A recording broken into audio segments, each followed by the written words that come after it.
Hey, Kyle here. In today's interview, I get the privilege of sitting down with Greg Pang, the CEO and president of Community Home Health and Hospice.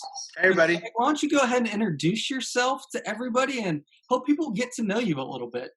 Sure. My name's Greg Pang. I have been the president and CEO since 2005. So that makes it 15 years. Community home health and hospice has been the best job I've ever had. I have never felt more fulfilled coming to work. What we do is critically important, especially right now during this pandemic, in terms of keeping people safe and providing care that they need in their homes, right? And a lot of people don't want to be in hospitals and nursing homes right now. And so we make it possible for people to receive care in their homes. Um, I've been doing this for 32 years, long time. And am a Washington native. I started doing this up in the Seattle area. Then I moved to Kent, worked at Good Sam in Puyallup, and that's where the prior executive director of the agency found me 15 years ago. And she said, come over. She was retiring. She said, come and take over for me. So I did. Oh, that's awesome. So tell us a little bit about what you do for fun. Tell us a little bit about the family. What I do for fun. Well, I just got back from a camping trip, and I take my RV and I go. I have this little RV, and I like once a year I go off by myself. Nobody, no kids come with me, no dog comes with me. I go. So I just got back from my trip, and I went to southern Idaho, and I got to tell you, it was a good time to travel because there were businesses were just reopening, and so while you wear a mask and you glove and this hand sanitizer and all that, you're good, right? Businesses were open. Restaurants, you, I there was a few times when I was the only person in there, and I had three wait staff coming and talking to me. Campgrounds were about a third full, maybe. So it was a good time to travel, I think. And I think there's a good balance right now between being able to socially distance and patronize these businesses and restaurants. I think you can do both, and I think we need to be able to do both because we have to control the rate of infection, but we also cannot keep the economy shut down. And right, we cannot do this indefinitely. We have to find the balance between the two, not the extremes, but the balance. So that's what I did for fun. I went on a trip. I like I it. play tennis. I bike to work. Um, you know, so right now, as you can see, I'm working at home, right? Yes. So I go in a couple days a week right now to check in with the staff. There's things that I need to sign and things I need to pick up and things like that. But honestly, right now, I think it's important as a healthcare provider that we keep our staff. My staff are the frontline staff. And everything we do right now is to keep them safe and protected because if you don't want to take a frontline co-worker out during this pandemic, they need to be there to provide this care to people who need us. So we're doing a lot of telecommuting, we're doing virtual meetings, we're doing Zoom meetings like this, just to minimize our exposure to for our healthcare workers. So I think it's important. That's incredible. So give us a snapshot of community home health and hospice, and what are some of the services you guys provide, and Sure. what community are you serving? Okay, so we have a number of different programs: home health, hospice care center, and our private duty home care program. All of them are focused on taking care of patients in their place of residence so that they can stay in their place of residence. Their place of residence may be their private home. It may be an assisted living facility. It may be in a skilled nursing facility like a nursing home. It might be in an RV. It might be in, a parent's home. Wherever they call home, our goal is to try to keep them there safely. So typically our nurses will go in and make sure that, we'll get a patient, for example, who is just coming out of a total joint replacement, who needs home physical therapy, right? Rather than that patient going into the clinic, and getting that physical therapy, our physical therapists will go to their home. So they can do it at home. The cool thing about seeing their home is we see their environment. Mm. What are the tripping hazards? Um, Even sometimes like what their diet might be and things like that. Things that might cause them to have to go back into the hospital, we can intercept that and say, look, you know, let's change this so you don't fall down the stairs, you don't trip over the rug, you don't have all these cords laying here. Now that you have a walker, we'll need to. This is a good way to change this so that you're not. There are no hazards or things you're bumping into. Right? We do that kind of thing. Patients come to us with all kinds of diagnoses related to diabetes, or maybe they're post-stroke. You might have just had a stroke. Um, so that's most of our patients. We also have hospice, which are patients who are facing end of life, and we surround the family with love and care and support. We have nurses that go to the home, and our goal there is to just increase quality of life for the time that they've got left. However much time they've got left, keep them pain and symptom free, keep them so that they can relate to their family members, and um, and then of course if their pain or something gets out of control at the end, that's why we have hospice care centers. We have one in Longview, one in Salmon Creek. And so if pain becomes an issue and it becomes intractable, or that sort of symptom, then we can bring them in and have 24/7 nursing care for them to make them comfortable. So we also have a private duty program, and that's where you can have one of our aides come to your home on a continuous basis. Some of our patients have us there 24/7, Mm. right? An aide in their home because they have a lot of independent living needs. They might um, be confined to a wheelchair. They might need a continual presence there, and that's so that they generally the next step would be that they would be in a nursing home, right? And so this is so they can stay in their home. Sometimes people in our private duty program just have a nurse come out. I mean, an aide come out, nursing aide come out, just a couple hours a day, Mm. right? Cook a meal, maybe do the laundry, those that sort of thing. Provide some personal care, bathing support, help them get dressed or whatever, and we do that a few hours a day, and then they're good the rest of the day. Mm. So, and we'll do that, of course, holidays, weekends, evenings, um, and that's the goal there. Of course, they're probably a lot of our clientele. They've been in that home that they're having us come to for decades, right? All of us know, right? Probably have a parent or a grandparent who's been in that home for decades, right? And they want to stay there.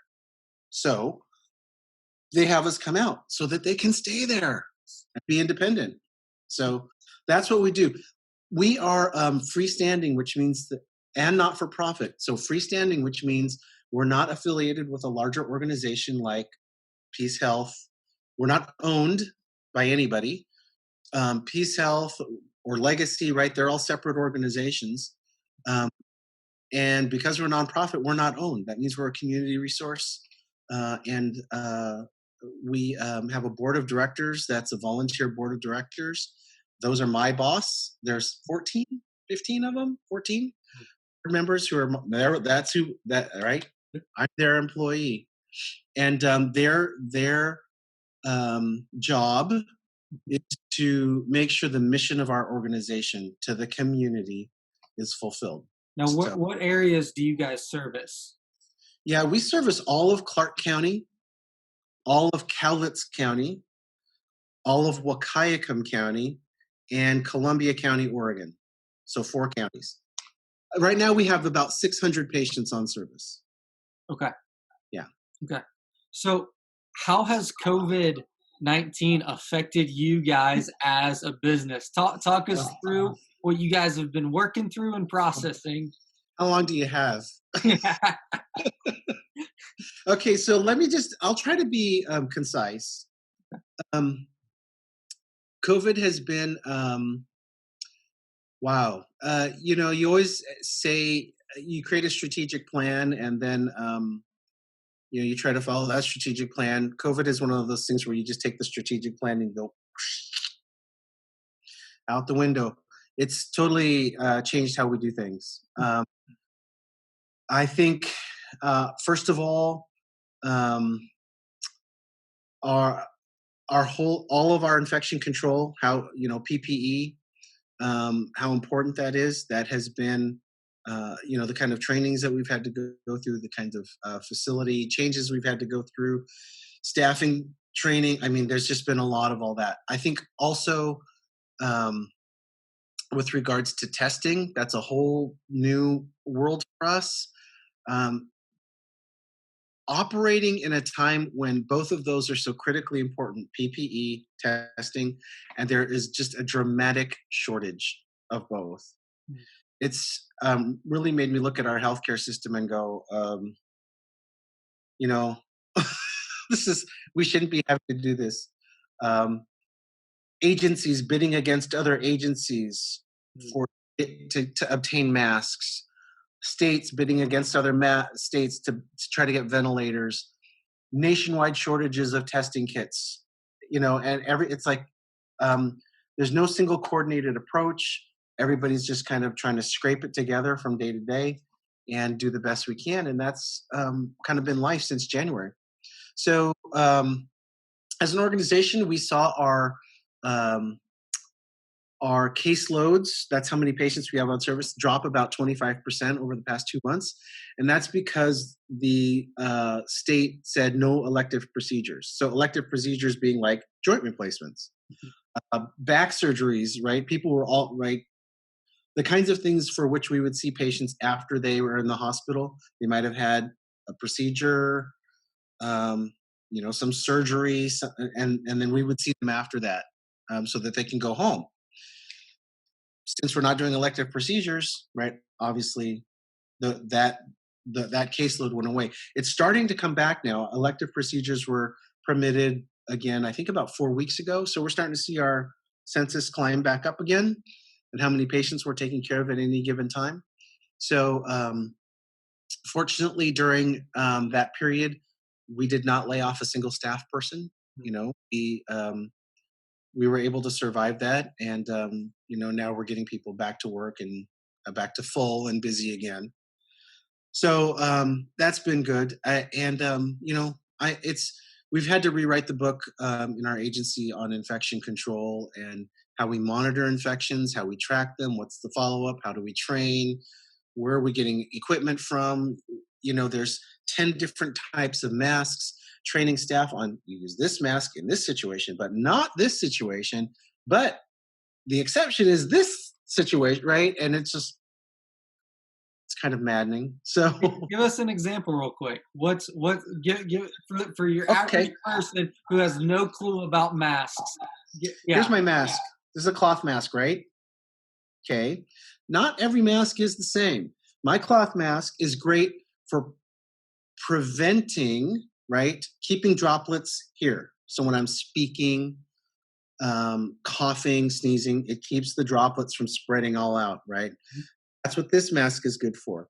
It is not good for preventing a droplet from landing on me, right? Right? So, so in order to, let's say my staff are collecting they're getting a test sample from a potentially COVID positive patient, right? We don't know. They might have coronavirus. They might not. We don't know. So, what kind of equipment does that staff person need in order for them to be completely safe getting that sample from that patient, right? The Q-tip that goes up the nose and all that. Okay, so this is not going to do it. This is not going to keep them safe. They have to have a face shield, N95 mask, gown, hair covering, shoe coverings, right? They have to be like bulletproof, Hmm. right? And so every staff person has to know exactly when they go into a patient room or they're going to a patient's home, what's the infectious status of that patient. Now, tricky, when we go into a home, who are the other people in that home? Do they have care? Do they have a loved one in there? Who's going to be there during the visit? Is anybody in there potentially infectious, right? So then we start handing these out. That's why we need the sewing brigade to sew us these masks, because when we go to these visits, we're like, all of you mask up, because what we have to do is create a barrier to protect that healthcare worker. at all costs, protect my staff at all costs. Does that make sense? Oh, my, Absolutely. yeah. Absolutely. So now you mentioned a group of people. You said the sewing brigade. So tell everyone who's gonna watch this, what is Oh the my gosh. sewing brigade? Okay. The Sewing Brigade is a group of volunteers who they're sewing. Some of them are individuals, but there's also groups like Ladies of the Lake and other sewing brigades. Like they're from Longview all the way to Clark County, and all they're doing is sewing these masks, right? One after the other. They're going to Joann's or wherever. They're pulling fabric out of their closets, and they're just sitting at their sewing machines. And they will come in with 100, like in a week. Put these 100 for you. Oh my gosh. Thank goodness for them, right? Yeah. Some of them are working, some of them are volunteers, some of them are retired, and they're just busting out their sewing machines and getting these masks made. And I can't tell you how grateful I am for their time, their effort, their energy, because it helps us to surround that healthcare worker with that wall of protection that they need, so that they can provide this care that's so critical. So we've had 60 since mid-February when we started. I think we've had 6,400 masks made. Wow. For our organization, and they just keep bringing them in every day. Somebody's bringing in a Ziploc baggie full of masks, and it's just been fantastic. So here's my other one. So I like it. Right. So Yeah. it's required when I go into the office. It is required that we wear these, and I know that's true of a lot of businesses too. That's incredible. I love hearing So great. just that support that you guys have and all that. So Yeah. No, I got to tell you, when these things show up and my staff say, I need 10 more, right? Because they've got, they'll typically do 5 or 6 home visits a day, right? So I need 10 more for today because I'm going to probably give 2 out at every home, right? One for the patient, one for their caregiver, right? Whatever. And we have these here for them. And they know that we did not buy these because you can see the stitching. Yes. And so when they are able to give these out, it's like feel the love of all the community members who are here cheering us on and saying, you guys are doing great work.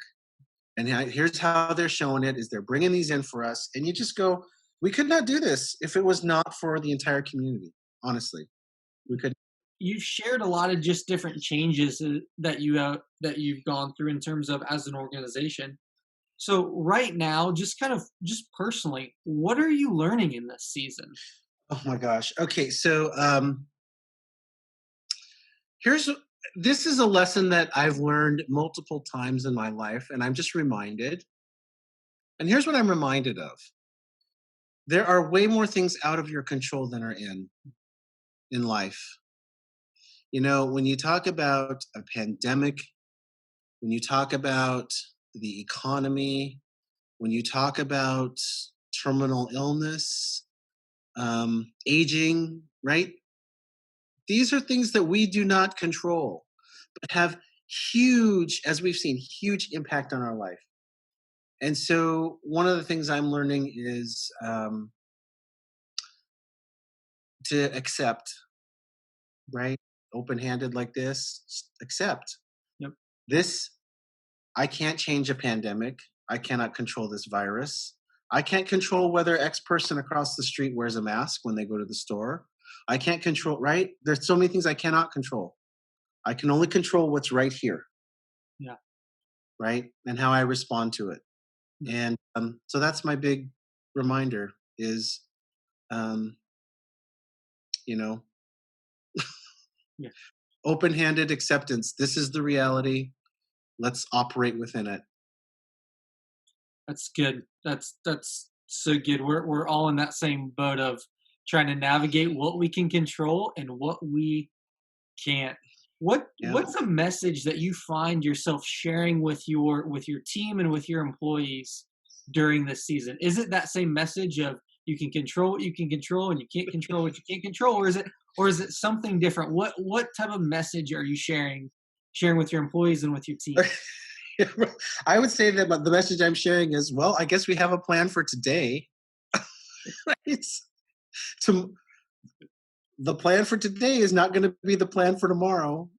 Mm. You know, I I was so glad early on, when we put plans together around, for example, uh, visitation to our care centers. We have 2 hospice care centers, and the government put out visitation standards. So here people are terminally ill and they're dying in our care centers, and we want to be able to provide as much visitation as possible. Yet it's that whole push and pull tension between infection control and access, Mm. right?